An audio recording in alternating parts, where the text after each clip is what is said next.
你有没有那种经验，就是满怀目的走到厨房，然后一把打开冰箱门，结果一阵冷风吹过来，你整个人愣在原地，脑中一片空白，对吧？对，心里就在想，我到底要拿什么？或者跟朋友聊得正开心，话到了嘴边却突然断片，那个名字就是死活想不起来。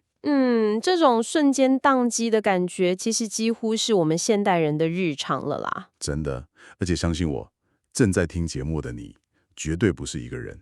很多人遇到这种情况，第一时间一定会有点恐慌，想说完了完了完，我是不是大脑开始退化了？还是难道我得了失智症吗？没错，大家都很怕这个，但其实忘东忘西跟真正的失智症，在微观的医学层面上，完全是两条平行的线。为了帮你彻底搞懂这件事，在这次的深度解析里，我们为你，也就是那位渴望吸收新知但又不想被那种很能懂的医学术语淹没的听众，整理了一叠超级厚的资料。对，这叠资料真的很有分量，包含了国际的医学临床报告、科学月刊的深度探讨，还有哈佛跟斯坦福大学的最新研究。而且还有台湾长庚医院很关键的临床发现哦。我们的任务很简单，就是要用最直白、最白话的方式，帮你解开大脑老化还有记忆力衰退的科学成因。没错，把那些复杂的机制拆解开来。OK，所以我们来拆解一下，我们到底该从哪里开始看起？你之前有跟我提到那个斯坦福大学发现的大脑跳崖式衰老，这听起来超可怕的。哈哈，确实很颠覆我们的认知，因为我们以前都以为老化就是像沙漏一样，一天一天匀速的慢慢变老嘛。对啊，难道不是吗？其实不是哦，斯坦福大学的团队他们分析了4000多人的血液蛋白质，结果发现大脑的生物性老化其实是在3个特定的年龄节点会出现那种加速跳变。跳变，所以是哪3个节点？这3个节点分别是34岁、60岁还有78岁。等一下，34岁，这数字也太惊悚了吧！34岁通常还在事业冲刺期耶，很多人搞不好才刚当新手爸妈。对，就是这么年轻。可是我身边34岁的朋友，好像也没有谁在那天早上醒来就觉得哇，我老了。这就是大脑最神奇，但其实也是最狡猾的地方。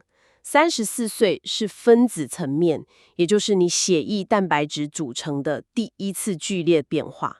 你的神经系统其实已经开始走下坡了，已经在走下坡了，那我们怎么会完全无感？因为我们的大脑有一套超级强大的补偿机制。补偿机制？对，当大脑里某些原有的神经通路开始变慢或者效率下降的时候，大脑其实很聪明，它会自动帮你建立新的神经回路来支援。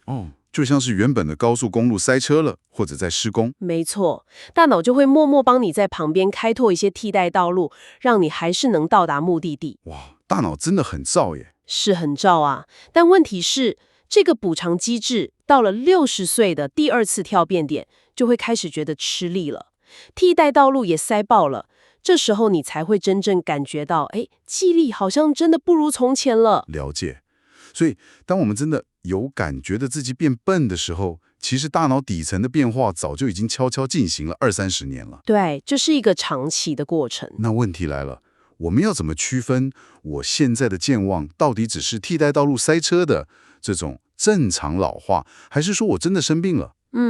在临床上，这其实是一个连续的谱系。最轻微的阶段，我们叫做 AIAMI， 也就是正常年龄相关的记忆损害。AIAMI，OK，这大概是什么症状？这时候你的情节记忆会衰退，比如你可能会忘记刚刚认识的人叫什么名字，或者忘记车子停在地下室哪一个。对，这超常发生的。但关键是，你事后别人给你一点点提示，你通常就想得起来。而且你的语义记忆，也就是你的常识啊、语言逻辑，是完全完好无损的。就是我还是知道苹果是苹果，知道怎么讲话。那再严重一点呢？再往下发展就会进入 MCI， 也就是轻度认知障碍。这是一个很高风险的过渡期哦。处在这个阶段的人，每一年大概有10%到20%的几率会恶化成失智症。哇，20%的几率，这很高诶。那如果真的到了失智症呢？失智症的话，那就是认知功能的全面溃退了。他们连做饭的步骤这种深层记忆都会消失，甚至会把钥匙放进微波炉或冰箱里。等等，所以这根本不是同一件事啊！这就像是，我原本以为年纪大了记忆变差，只是像我的旧笔电一样，CPU 变慢了，开个档案滑鼠要转圈圈，等个1分钟。但最后档案还是打得开。对，最后还是打得开。但听你这样讲，失智症根本就是硬碟直接坏轨，里面的资料被彻底清空删除了。这个比喻非常精准。老化的电脑只是搜寻路径变慢，但失智症它是物理性的储存区损坏了。这就刚好引导我们进入一个很核心的科学机制。大脑里面到底发生了什么事？对，到底是什么原因导致硬碟坏轨？简单来说，加速大脑老化有3个最核心的生物机制，你可以把它想象成大脑正在经历3场灾难：生锈、着火，还有断电。生锈、着火、断电，这听起来大脑很惨呢。先讲生锈。好，第一是自由基伤害。你知道吗？大脑的体积其实只占我们人体的2%，但它却消耗了全身20%的氧气。超级耗能的器官。没错，而且大脑里面富含大量的油脂，高耗氧再加上高脂肪，这让大脑就像是一块没有涂防锈漆的铁块一样，所以很容易被氧化。对，它非常容易被体内的自由基攻击氧化。这个过程我们就叫它生锈。氧化压力让细胞生锈了。OK， 那第二个着火呢？大脑怎么会着火？着火指的就是慢性发炎。大脑里面有一群细胞叫做神经胶质细胞，它们原本的角色是警卫，负责免疫防御、清理环境的。听起来是好人啊。本来是好人，但当这些警卫被过度活化的时候，他们就像是发疯了一样，会不断释放促发炎的因子。哇，自己人打自己人。对，这会让大脑里面一直闷烧着一股无名火。这把火不仅会破坏保护大脑的血脑屏障，还会把周围正常的神经细胞给活活烧死。天哪，那最后一个断电又是什么？断电就是细胞里面的发电厂，也就是粒线体，它故障了。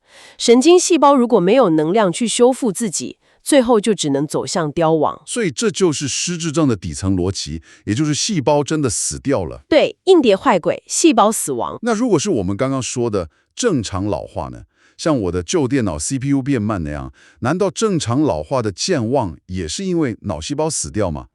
这里最引人入胜的地方就在于，根据科学月刊引述的一项重大研究，正常老化的记忆衰退跟阿兹海默症有着根本上的差异。根本上的差异怎么说？哥伦比亚大学有一位诺贝尔奖得主 Eric Kandel， 他的团队发现，在我们大脑海马回里面的一个特定区域叫做齿状回，随着年龄增长，有一种名叫 RBAP48 的蛋白质会大量减少。RBAP 什么48，这名字也太难记了吧？少了这个蛋白质会怎样？哈哈，名字不重要，你可以把这个蛋白质想象成是大脑记忆部门的解码员。解码员？对，正常老化的时候，你的神经细胞其实都还活着哦，连线也没有断。那为什么还会忘记？因为缺乏这个解码员，细胞之间传递过来的记忆包裹上面上了锁，你打不开。哦，难怪，这就是为什么我们常常觉得某个人的名字就在嘴边，但就是死活提不出来。没错，包裹到了，但打不开。他们做了一个超惊人的小鼠实验，把年轻小鼠的这个 RBAP48 基因给剔除掉，结果年轻小鼠立刻出现严重的记忆障碍。变笨了。对，然后最神奇的是，当科学家把这个蛋白质重新补回去给老小鼠，老小鼠的记忆力竟然完全恢复了。喂，等一下，这代表我们一直以为的长辈那种老翻颠健忘，跟真正的阿兹海默症，在物理机制上根本是2个完全不同的病点吗？完全正确，这在科学界是一个巨大的突破。阿兹海默症是因为大脑细胞大量死亡，那是不可逆的坏轨。但是正常老化的记忆力下降，神经细胞根本没有死。他们只是没有解码源。对，他们只是因为缺乏解码源，所以暂时罢工了，无法正常沟通。只要给予正确的刺激，正常老化的记忆衰退其实是完全可逆的。哇塞，这真的是一个超级大的 aha moment 耶！细胞没死，只是在睡觉。没错。那问题就来了，既然这些细胞本来可以好好的，到底是什么样的生活方式扣下了让大脑生锈、着火或是把解码员赶走的扳机？进行了一项长达8年的研究，他们发现，人如果长期处在高压力的状态下，身体会持续分泌过量的皮质醇。皮质醇就是那个压力荷尔蒙嘛？这会怎样？这会直接伤害你的海马回。等一下，你说压力大会导致大脑受到物理性的伤害，这会不会有点太危言耸听了？压力不就是一种心理状态，一种感觉吗？怎么会把大脑给烧了？很多人都这样以为，但这正是这份8年 MRI 核磁共振扫描报告最震撼的地方。压力绝对不只是感觉，皮质醇它是一种真实存在的化学物质。如果是短期分泌，它可以让你在遇到危险的时候爆发逃命；但如果是长期不断分泌，高浓度的皮质醇对神经细胞具有极强的腐蚀性。腐蚀性？报告清楚显示，血液里面皮质醇浓度长期偏高的人，他们的大脑灰质体积是真的会物理性萎缩的。我的天哪！而且长期的慢性疼痛也有类似的效果，会让海马回直接停止生长新的神经元。最有趣的地方来了，所以皮质醇就像是我们身体的火灾警报器兼洒水系统，对吧？偶尔响一次真的能救命，但如果因为我们中年的工作啊、房贷啊、家庭压力，这个警报器连续响了8年都没有停过，那洒出来的化学物质反而会把整栋大楼给毁了。对，反而把你的大脑这栋大楼给腐蚀掉了，对吧？非常生动的解释。而在女性身上，中年还要面临另一个巨大的生理转变，那就是更年期。荷尔蒙的变化。没错，雌激素在大脑里不只是管生殖系统它还负责调节神经传导物质，并且支援脑部微血管的血流量。也就是说，它是大脑的后勤补给。对，当中年女性雌激素急剧下降的时候，大脑的能量代谢会突然掉下来，神经之间的通讯会暂时被切断。这就是为什么很多女性在更年期会经历严重的脑雾。脑雾真的很困扰。是的，这时候海马回的体积甚至会出现短暂的缩减。这听起来真的会让人很有危机感。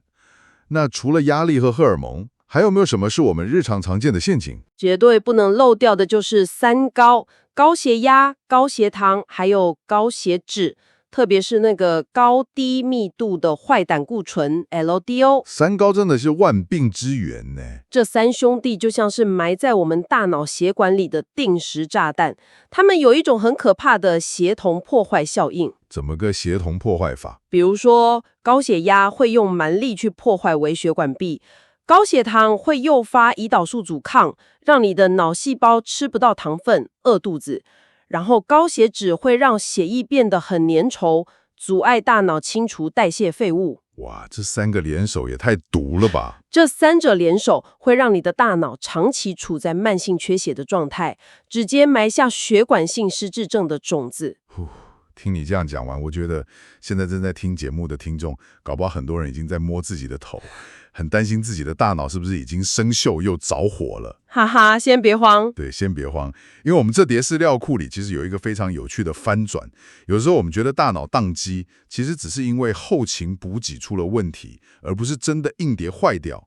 这个在医学上叫做假性失智，对吧？没错，临床上我们称它为可逆的假性失智。很多时候，你以为自己失智了，其实只是因为营养素缺乏或者是药物的干扰。营养缺乏，像什么营养？最经典的例子就是缺乏维生素 B12。B12 是制造神经元外层那个髓鞘的重要原料。髓鞘就像是电线外面的绝缘体嘛。对，没有它，神经讯号就会短路，这会直接导致非常严重的记忆缺失。另外，像甲状腺功能异常，或是这点很多人不知道，如果你最近吃了太多的抗组织胺，也就是常见的过敏药，或者是安眠药，吃过敏药会影响记忆？会哦。这类药物会暂时阻断大脑的化学传导，让你出现类似失智的症状。所以你在急诊怀疑自己是不是得了失智症之前，真的要先检查自己是不是营养不够，或是最近药吃太多了。这就像是电视机画面出不来，你应该先去检查插头是不是松了，而不是直接以为荧幕坏了把它丢掉，对吗？那如果说 B12 是神经的保护膜，那睡眠呢？我们从小常听人家说熬夜会变笨，这也是一种后勤补给的灾难嘛。睡眠的影响绝对是决定性的。长庚医院的研究非常清楚地指出，我们的大脑里面有一套淋巴系统，你可以把它想象成大脑专属的下水道清运机制。大脑也有下水道？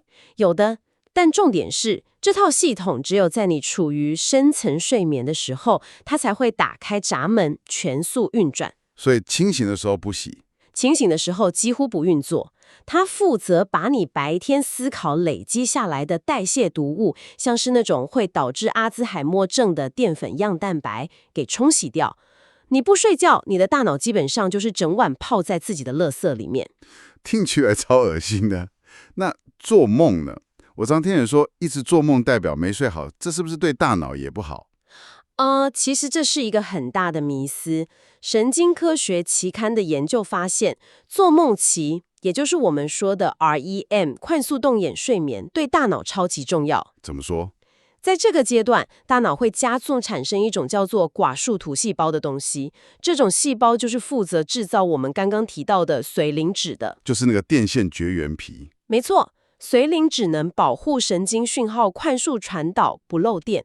所以你需要完整的睡眠周期。深层睡眠帮大脑清垃圾，做梦期帮大脑修电缆，这两个缺一不可。哇，所以睡眠真的是最便宜又最强效的健脑药。好，那我们既然把底层机制都摸透了，现在该来谈谈终极的解决方案了。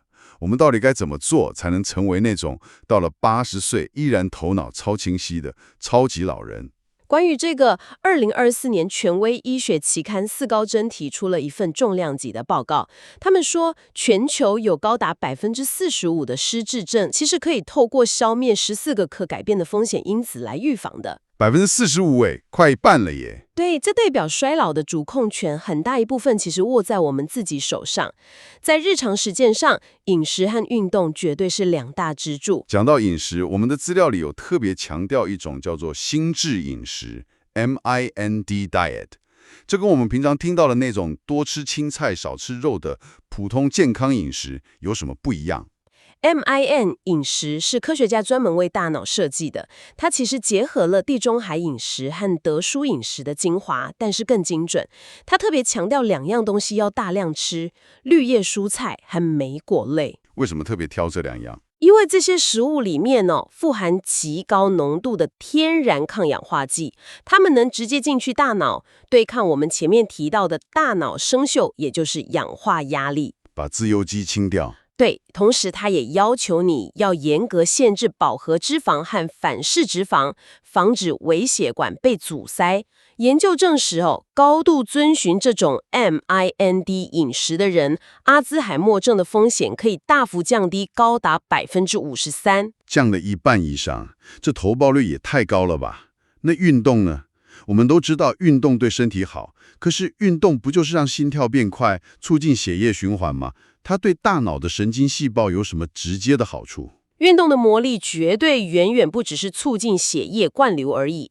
当你在进行有氧运动的时候，你的肌肉会释放一种讯号，这个讯号会刺激大脑分泌一种叫做 BDNF 神经营养因子。神经营养因子，你可以把它想象成是大脑专属的超级肥料。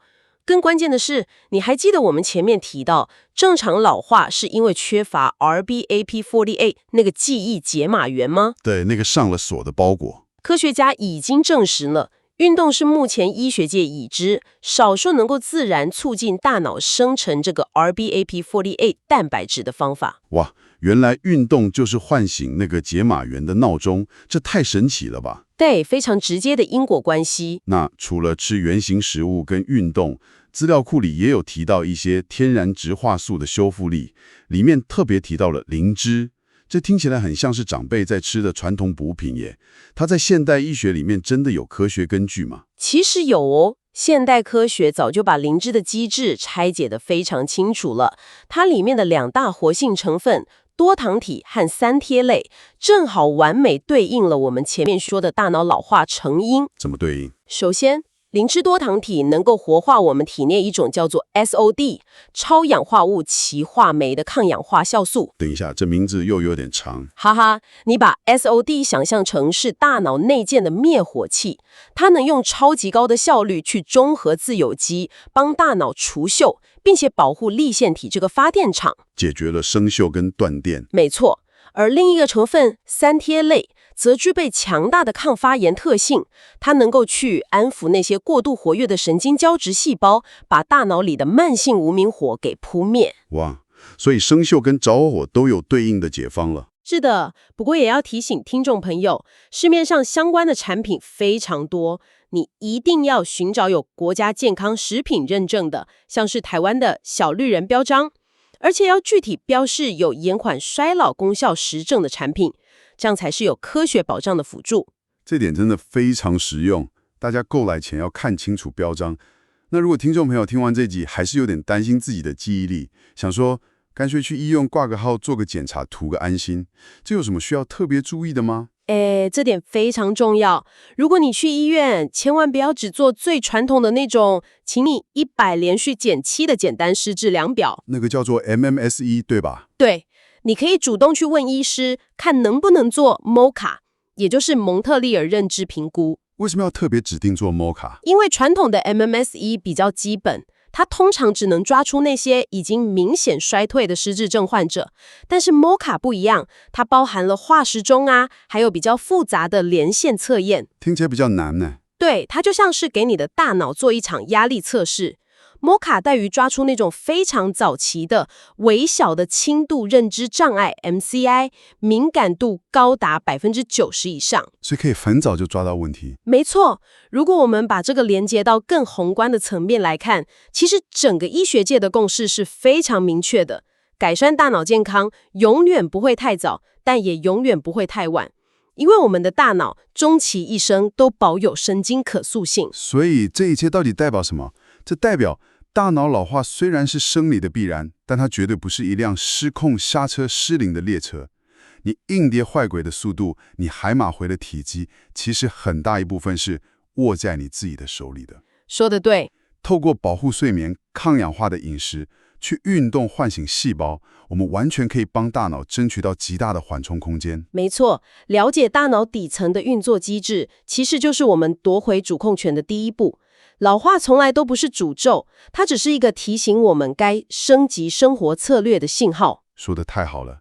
不过，在我们今天的深浅即将结束的时候，我想抛出一个可能会让你稍微停下来思考一下的问题。哦，什么问题？我们整集都在谈如何保护记忆，害怕失去记忆，对吧？但是你有没有想过，我们的记忆真的有我们想象中那么可靠吗？哦，这是一个非常有趣的哲学切入点。你知道吗？人类其实也有一道很普遍的现象，叫做童年失忆症。我们其实很难，甚至几乎不可能记住7岁以前真正发生的事情。你以为的那些温馨童年回忆，很多时候只是大脑看着旧照片脑补出来的。对，大脑很会自我填补空白。更惊人的是，伦敦大学学院有一项心理学研究发现，如果透过高度暗示性的引导式问答，居然有高达70%的人会对自己从未犯过的罪行产生栩栩如生的错误记忆。哇，连没做过的事都能记起来。对，他们甚至连案发现场的细节、警察的长相都能描述得煞有其事。这确实很震撼。我们的大脑不仅会删除档案，还会自己写小说来捏造档案。对啊，所以如果我们的大脑本来就会自动清空童年，甚至在特定的情境下还会捏造根本不存在的过去，那么或许我们真的不该那么执着于追求像录影机一样一点细节都不漏的完美记忆力。记忆本来就是一种被建构出来的幻象。没错，也许比起完美记住每一件事，我们更该专注的是保持此时此刻当下大脑思考的清晰度，还有解决问题的韧性。下次当你打开冰箱，那阵冷风吹过，你又忘记要拿什么的时候，别太苛责自己，笑一下把冰箱门关上就好，因为你的大脑可能只是正在忙着帮你修补更重要的神经电缆呢。感谢你今天跟我们一起潜入大脑的奇妙世界，我们下次见喽。